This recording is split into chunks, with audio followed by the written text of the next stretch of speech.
근처 병원에 가면 되나요? 정부의 방역 대책도 바뀌어야 되는 거 아닌가요?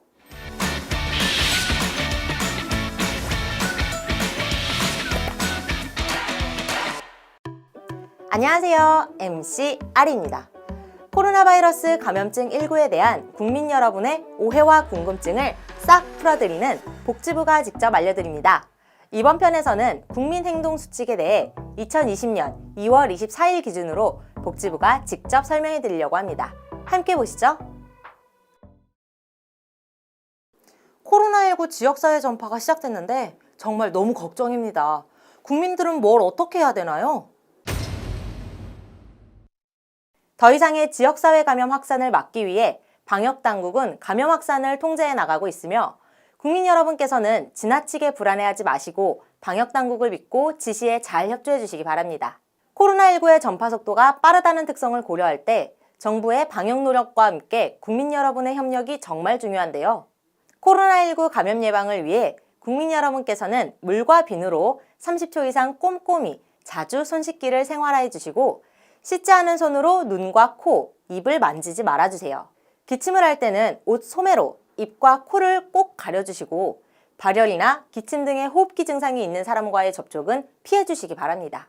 또한 사람이 많은 곳이나 타 지역 방문은 자제해 주시고 노인, 임산부, 만성질환자 등 고위험군은 마스크를 꼭 착용해 주세요. 더불어 격리자는 의료인과 방역당국의 지시를 철저히 따라주시기 바랍니다. 요즘 가끔 기침이 나오는데 이거 코로나19 감염된 거 아닌가요? 근처 병원에 가면 되나요? 우선 기침, 발열, 목 아픔 등의 감기나 호흡기 증상이 있으신 분들은 일말의 가능성을 고려해서 병원이나 응급실로 바로 찾아가시면 안 됩니다. 가벼운 증상의 분들까지 선별진료소로 모일 경우 적절한 진료도 어렵고 교차 감염의 가능성이 커질 위험이 있습니다. 발열이 나지 않는 가벼운 감기 증상의 분들은 먼저 마스크를 착용해 주시고 증상이 있을 경우 등교나 출근을 하지 말고 외출을 자제한 후에 집에서 휴식을 취하면서 3, 4일 경과를 관찰해 주세요.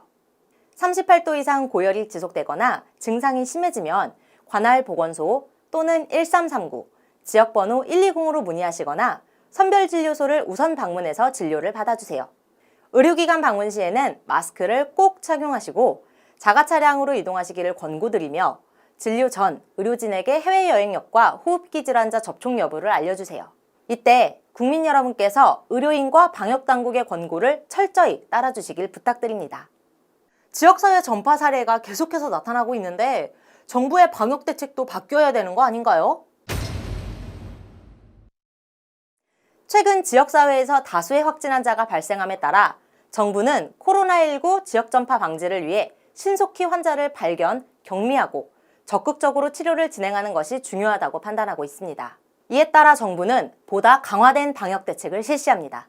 우선 발열, 호흡기 증상 등 감염이 의심되는 경우에는 해외여행력과 관계없이 의료진의 판단에 따라 진단검사를 시행할 수 있으며 원인 미상의 폐렴으로 입원하는 환자는 음압병실 또는 1인실의 격리에서 검사를 수행합니다.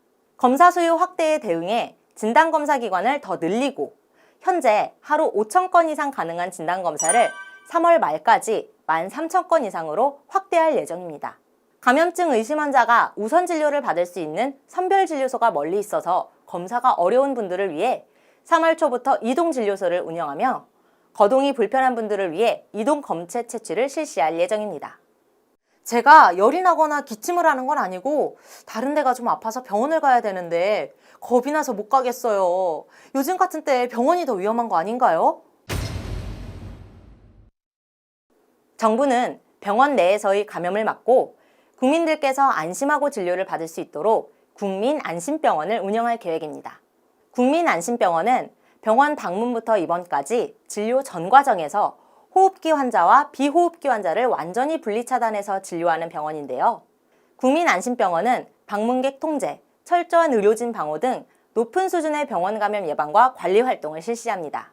국민안심병원은 2월 24일부터 대한병원협회가 신청을 받고 준비가 완료되는 병원부터 즉시 적용될 예정이며 안심병원 명단은 신청 완료 후에 보건복지부, 병원협회, 건강보험심사평가원 홈페이지를 통해 공개됩니다. 그럼 저는 다음 시간에도 코로나19에 대해 여러분께서 궁금해하실 내용들만 쏙쏙 뽑아서 설명해 드리도록 할게요. 시청해 주셔서 감사합니다.